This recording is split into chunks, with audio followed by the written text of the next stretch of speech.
Hi guys, Daphne here, and Halloween is in 2 days, and Halloween happens to be my favorite holiday ever, because I can dress up, and that's really exciting because on other days it's not exactly socially acceptable to wear a wig and elf ears and things because I don't know why.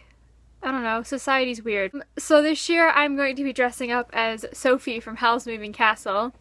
However, because I don't like wearing wigs to school anyway, so I'm just gonna wear elf ears instead because they're prosthetic elf ears and they kind of freak people out because they think my ears have grown. In honor of the magical holiday of Halloween, I am going to be sharing with you some of the most horrifically creepy books I've ever read, because I tend to mistakenly pick up books thinking they're like normal fantasy or just a nice calm mystery or something like that, and then it's like everybody is getting murdered and I don't know what to do except keep reading, and then it's like midnight and I'm kind of scared to get out of my bed the next morning. Book number 1 is 172 Hours on the Moon by Johan Harstad. I think that's how you pronounce his name. I'm sorry if it's not.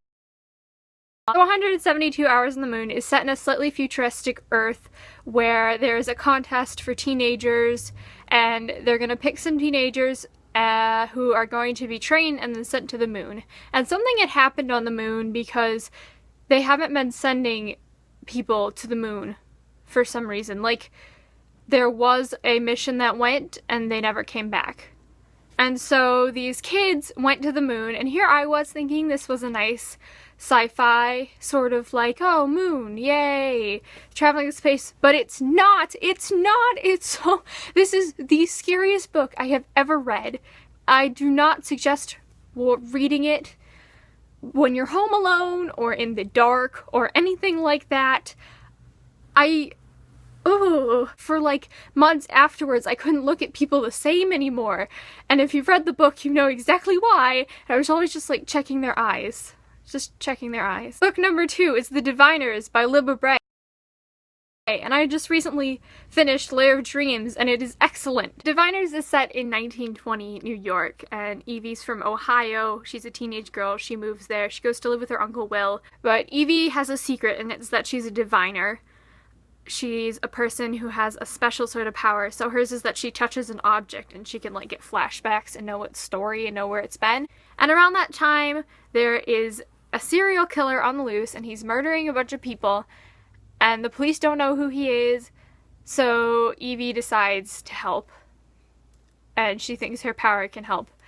But the thing is that the serial killer is a really creepy dude, and this is one of those books that I read at midnight, and I kind of just sat there for a while, and I was afraid to go to sleep because I was like, oh my god, he's gonna come and kill me. Maybe don't do that. But still read the book because it's really, really good. Book 3 is The Murder Complex by Lindsay Cummings. And I'm going to read the second one, I will. The Murder Complex is about a girl named Meadow, and she's like 15, 16, and she lives in Florida. And the government there is controlled by something called the Murder Complex that sends assassins out to go and get people. And something happens, and she gets kind of like thrown out of her house. And she meets Zephyr, who happens to be one of the assassins, and she finds out she's like all wound up in their plans and stuff.